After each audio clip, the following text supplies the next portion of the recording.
Safety, personal equipment. I want to take a little bit of time to talk about personal equipment in regard to safety.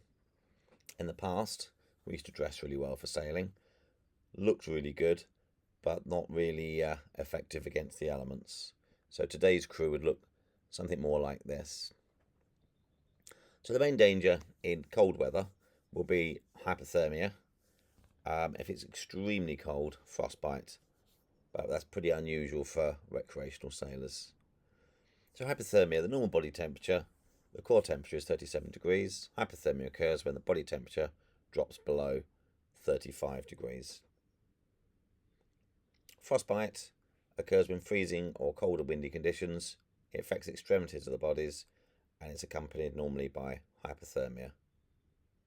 So clothing we can wear, we use a layered system. So we have thermals, socks, mid layer, and the waterproof layer on top. So if you want to have a look at this, this will be in your book, but also pause the video and have a look at the layers of clothing. And the top layer of clothing, the technology has come on bound to the last 20 years. It's breathable, it's warm, and it stops the water coming in, and it makes sailing and motorboating a lot more enjoyable. Boots, keeping your feet dry, makes sailing a lot more enjoyable. You can get rubber ones, you can get the neoprene ones. On the right are the leather and canvas ones. They are very expensive, but it's just like wearing a pair of slippers sailing. They're really comfortable and they're dry. Gloves, if you're handling ropes, you don't want to get rope burn. Gloves will stop that. Also, if you're steering for a long time, you can get blisters from that, and your hands can get cold in the winter. These gloves got the fingers cut away, so it doesn't impede you handling ropes. Some clothing you can use ashore and on board, like this snug here. It's great for a mid layer, and it's also great to wear ashore. Hot weather, if we go on holiday to Mediterranean or for a few weeks in the UK, we can be exposed to hot weather, and the main danger will be heat stroke, heat exhaustion, and sunburn. The sun reflects off the water and increases its strength. So it bounces off the water, increases its strength both on the eyes and on our skin, and dehydrating us. So we need to wear clothing, so a hat, sunglasses, and clothes that are comfortable in hot weather. So sailing shoes, want to use shoes that have got white soles, designed for sailing, not ones with chunky soles or dark soles, because if you go on a boat with a white deck and you leave marks, you won't be that popular with the skipper.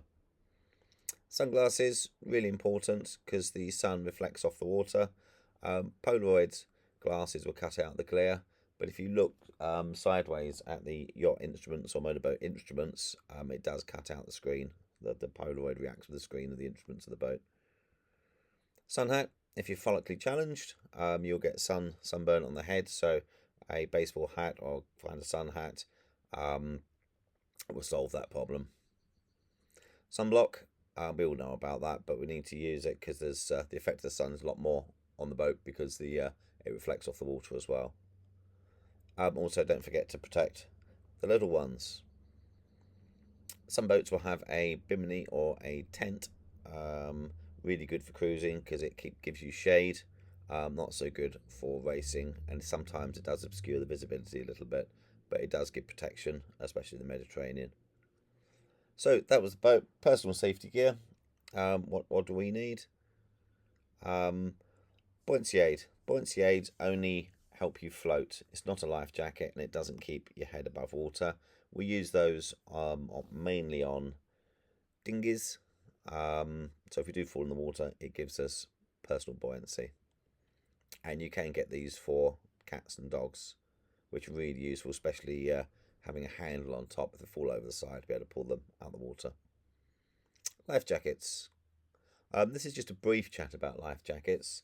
If you want full detail and in depth and practice to use one in the water, I strongly suggest that you book our RWA Sea Survival course, and it's got elements in the swimming pool with a life raft and with real life jackets, and you get to experience them firsthand. It's the RWA Sea Survival course. So there should be a life jacket for every member of the crew, and gas inflated. It could be either automatic or manual, They're quite slim fit now, so um, you don't feel that you're wearing a life jacket anymore. Before they used to be clumpy. Life jackets, they have ratings, and it's in the amount that it pulls you up. So small amount for buoyancy aids, which is 50 newtons. Then the next level will be 100 newtons pulling up, which are for the life jackets for children. 150 newtons pulling up is the general offshore and rough weather use, and this is the norm for yachting. 275 offshore extreme conditions, and also if you're wearing heavy protective clothing or in industry and you're carrying tools, it will give you more inflation. The problem with the 275 is that it gives you limited maneuverability once it's inflated.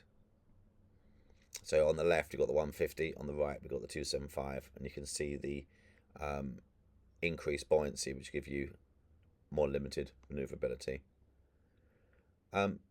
Spray hoods. So when we practice with the spray hoods in the swimming pool, we see how that will stop the spray, and it makes a massive difference. So quite a lot of spray. If you don't have one, put your thumbs over your nose and cover your mouth with your fingers. With the life jackets, we need to check it regularly because it's a life-saving piece of equipment. We can look at it, and each year it's recommended that it goes to the Life Raft Service Agent. If you look at our YouTube channel, there's a video from our local Life Raft agent servicing the life jackets. So what we need to do is make sure that the gas bottle is screwed in tightly.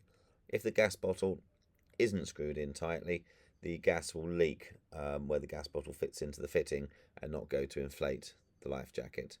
If the gas bottle's been used, there'll be a small hole. If you unscrew it totally and have a look in the end, if there's a small hole, that cylinder has been used. If that's the case, you need to replace the cylinder. Check it's not corroded. Any sign of corrosion, it's time to change it. And they'll have a light on the life jacket. Check the date on the light to make sure that's in date. Check that the reflective tape is still stuck to the life jacket and it's still there. And check you've got a whistle and that's attached and secured inside the life jacket. If you want to check it yourself, inflate it, leave it inflated for 24 hours. If it deflates, I'm afraid that life jacket isn't any use and you need to replace it. Have a general look at the life jacket, any wear and tear. As you see, the stitching is in a stark different colour. Here it's red, sometimes it's white, and that's to show you that if any of the stitching is coming undone, you can see it obviously.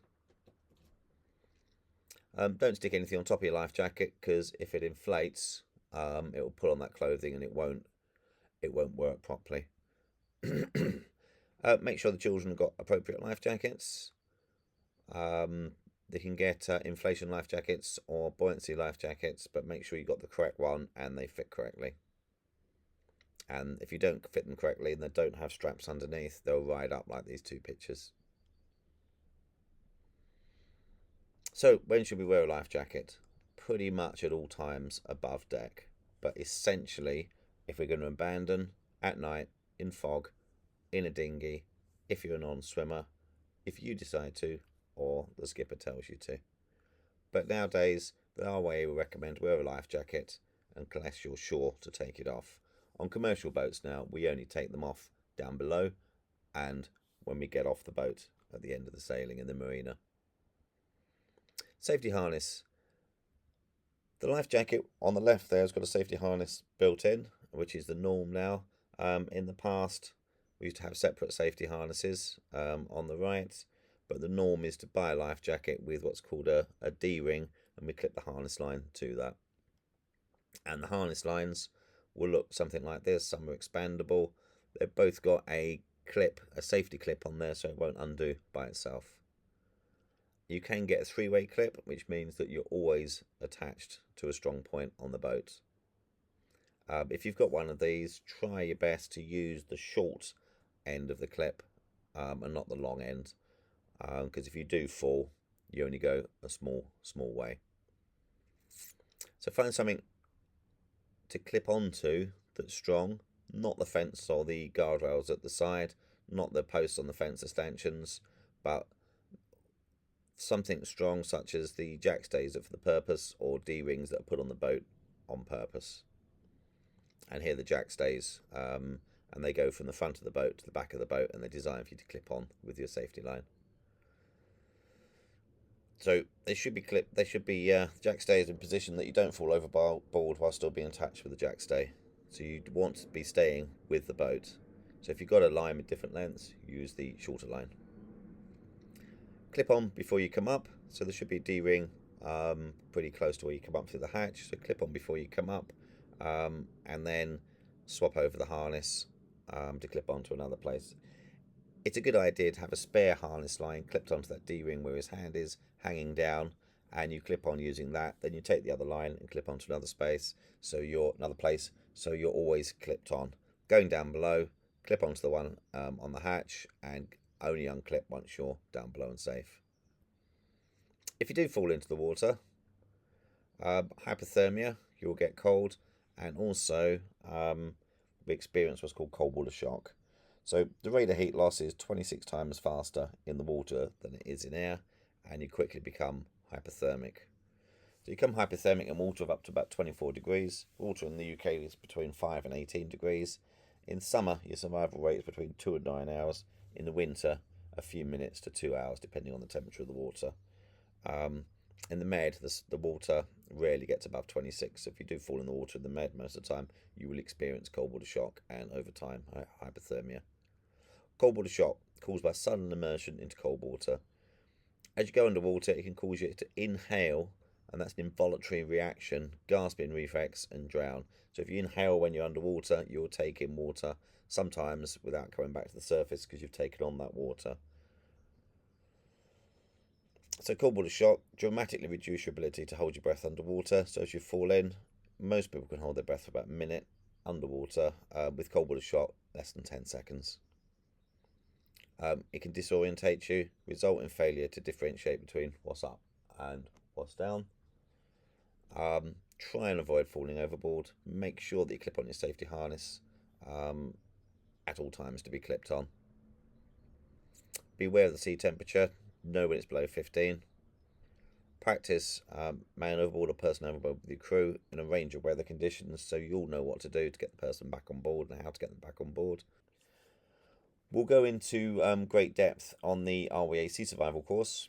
The great thing about the Sea Survival course is you get to practice using your life jackets for real in the water, and also inflating and using a life raft for real in the water, and go through drills getting in and out the life raft, and getting an injured person in and out the life raft. Okay, thanks for listening. This is part 1 on the safety and personal equipment. There'll be more on other safety. Just please subscribe to our YouTube channel. Thank you.